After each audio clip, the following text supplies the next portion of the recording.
નમસ્કાર મિત્રો, હું જિજ્ઞા પટેલ. આજે અમે આવ્યા છીએ મહેસાણાની મોઢેરા રોડ ઉપર એક સોસાયટીમાં.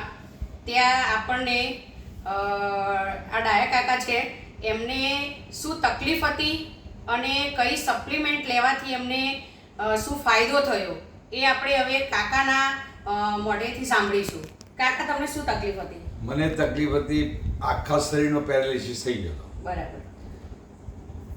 ઘણા ટાઈમથી ઝાયડસમાં દવા લીધી, એના પછી નોવા લીધી, બરાબર, એના પછી જીભ પકડા દીધી, હા, સપ્લિમેન્ટરી લીધી, અને નોવા લીધા પછી મને ઘણો આરામ છે. આજે તમને કેવું છે? સારું છે. જે હતું 99% રિઝલ્ટ મળ્યું. બરાબર. તો તમે દર્શક મિત્રોને શું કહેશો? દર્શક મિત્રોને એટલું કહીશું કે આ જે નોવા રેનોટક નોવા છે એ ઘણા ફાયદા છે. એના લીધે તમારે લેવી જ જોઈએ. મને આનાથી જ ફાયદો થયો છે, અને જે જીભ પકડાતી હતી આનાથી જ મટી છે. બરાબર. કાકા, તમારા ઘરમાં બીજા કોઈને રિઝલ્ટ મળ્યું ખરું? ના, તમારા ઘરમાં બીજું મારા સિવાય કોઈ નહીં મળ્યું. બરાબર.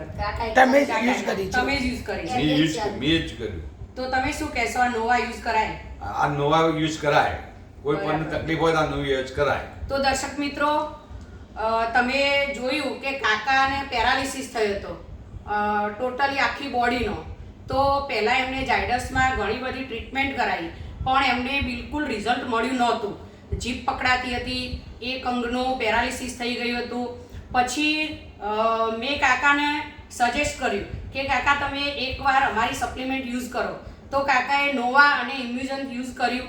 તો 2 જ મહિનામાં કાકા ને બિલકુલ રિઝલ્ટ મળી ગયું. અત્યારે કાકા પોતે ગાડી ડ્રાઈવ કરી અને બધા જ ફરે છે. એટલું સરસ અમારી ફૂડ સપ્લિમેન્ટથી રિઝલ્ટ મળે છે. તો નમસ્કાર દોસ્તો, રોકિંગ રેનાટસ, રોકિંગ અચીવર ગ્રુપ.